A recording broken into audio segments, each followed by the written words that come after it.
भारत से कोसों दूर ईरान और इजराइल के बीच में युद्ध शुरू हो गया। उसमें चौधराहट के रूप में अमेरिका भी आ गया और अब अमेरिका के आने के बाद उस युद्ध की तपिश पूरे भारत में दिखाई पड़ने लगी। बात यहां यह हो रही है कि क्या उस युद्ध में जो तपिश है उससे भारत की अंदरूनी राजनीति पर फर्क पड़ रहा है? क्या अंदरूनी राजनीति में एक दल के दो बड़े नेता खुद आपस में संघर्ष कर रहे हैं? ये भी एक बड़ी बात है। आपको बता दें कि जब ईरान और इजराइल का युद्ध हो रहा है, ऐसे में भारत के अंदर घरेलू राजनीति में महायुद्ध छिड़ गया है और इस महायुद्ध में एक ही दल के दो नेता आपस में भिड़ रहे हैं, गुत्थम गुत्था कर रहे हैं और एक दूसरे को जबरदस्त जवाब दे रहे हैं। वो कौन सा दल है जिसमें आपस में ही भिड़ गए दो नेता? आखिर एक नेता मोदी के समर्थन में, दूसरा मोदी के विरोध।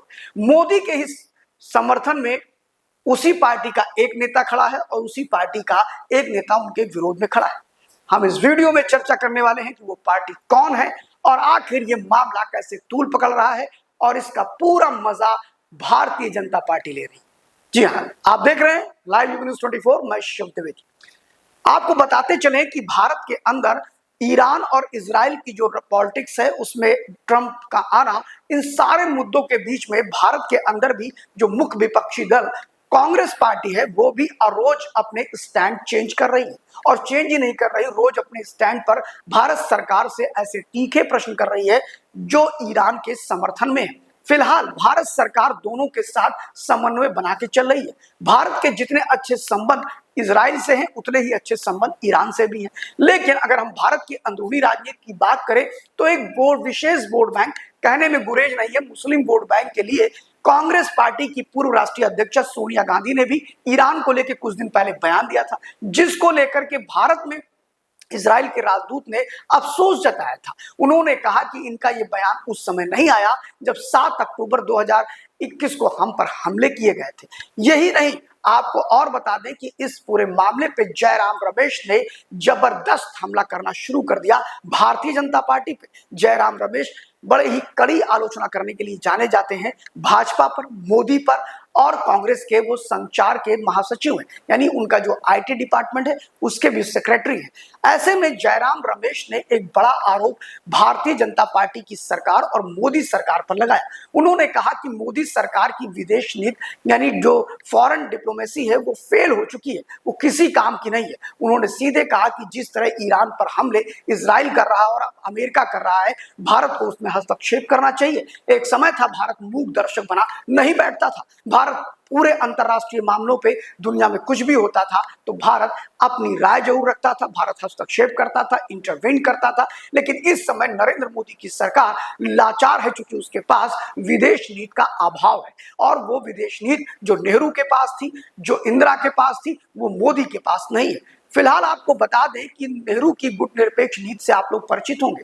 आपको पता है कि नेहरू ने गुटनिरपेक्ष नीति का मतलब क्या है? हम अपने दर्शकों को बताना चाहेंगे कि गुटनिरपेक्ष जो 1954 में बना था उसके अंतर्गत ये था कि भारत किसी के साथ नहीं रहेगा, ना हम इसके साथ रहेंगे ना उसके साथ। तो जयराम रमेश जी की जो ये बात है कि नहीं, भारत तो इंटरवीन करता था नेहरू जी के समय में, इंदिरा जी के समय में उसकी डिप्लोमेसी बड़ी तगड़ी थी। तो आपको बता दें कि भारत की डिप्लोमेसी नेहरू और इंदिरा के समय में सीधे ये थी कि हम किसी की तरफ नहीं जाएंगे। गुटनिरपेक्ष मतलब तटस्थ रहना। और आपको बता दें कि गुटनिरपेक्ष के सम्मेलन में देश के दो ही प्रधानमंत्री ऐसे हुए जो कभी नहीं गए। एक चौधरी चरण सिंह जिन्होंने गुटनिरपेक्ष सम्मेलन कभी शामिल नहीं हुए क्योंकि उनके पास समय भी नहीं था, बहुत कम दिन के लिए प्रधानमंत्री थे। और अगर हम बात करें तो नरेंद्र मोदी ने जब से 2014 में ओथ ली है भारत के प्रधानमंत्री के रूप में, तब से वो आज तक कभी गुटनिरपेक्ष सम्मेलन में नहीं गए, यानी वो तटस्थ की नीति के समर्थक नहीं रहे। उनका ये मानना था हमें किसी न किसी गुट की तरफ तो जाना ही पड़ेगा, वरना हम अकेले अलग थलग पड़े रहेंगे।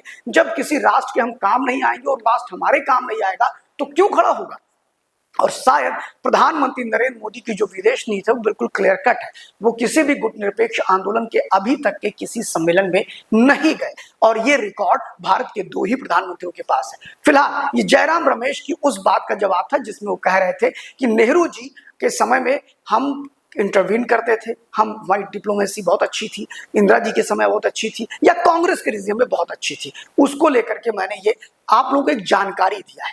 उत्तर नहीं है ये मेरा जयराम रमेश के प्रति, उत्तर तो भाजपा देगी। अब बात आती है कि क्या जयराम रमेश की इतनी बड़ी प्रेस कॉन्फ्रेंस के बाद और नरेंद्र मोदी पर इतने बड़े आरोप लगाने के बाद उत्तर कौन देगा। तो आपको बता दें कि जहां एक तरफ जयराम रमेश बड़ी बड़ी बातें कर रहे थे, बड़े आरोप लगा रहे थे, सरकार पर हमले कर रहे थे, वहीं पर उनके एक साथी सांसद ने हंगामा काट दिया और हंगामा ऐसा काटा कि पूरी कांग्रेस तिलमिला रही है। आपको बता दें वो साथी कांग्रेस कोई और नहीं, शशि थरूर है, जो कि तिरुवनंतपुरम से वो सांसद हैं केरला के, और उन्होंने बड़ा ही जबरदस्त अटैक किया।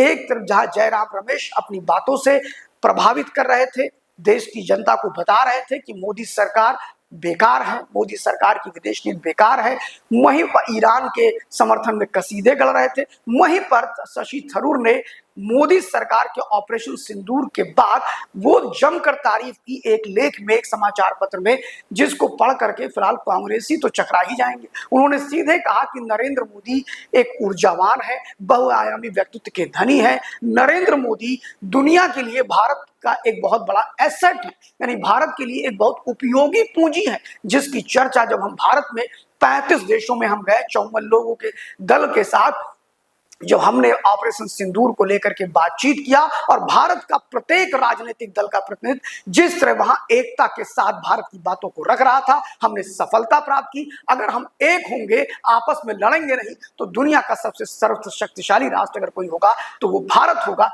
ऐसी बात शशि थरूर कह रहे थे और बार बार वो घूम करके ऑपरेशन सिंदूर की चर्चा कर रहे थे।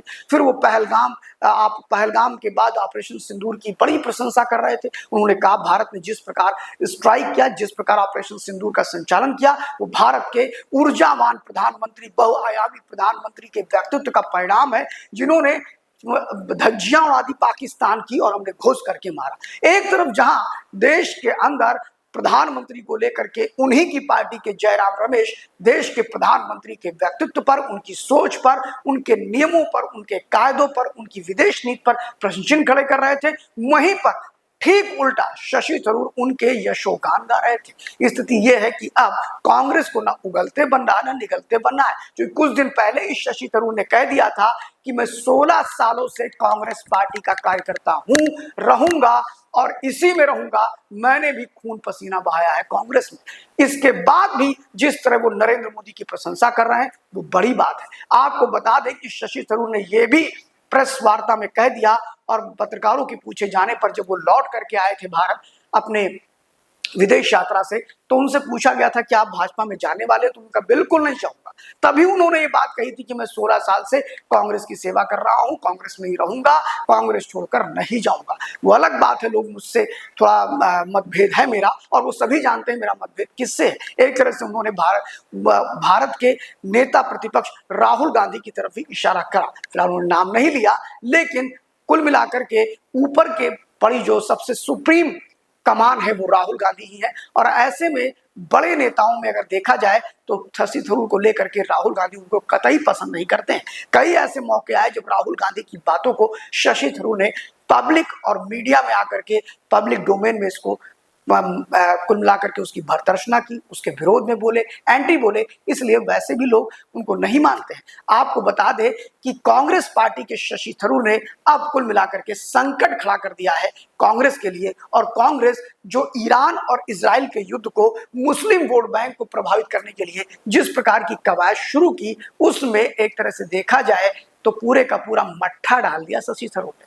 Thank you very much. देखते रहिए लाइव न्यूज़ 24। कमेंट्स बॉक्स में आके कमेंट जरूर करिएगा कि थरूर और जयराम की बातें कितनी सही हैं और कितनी गलत।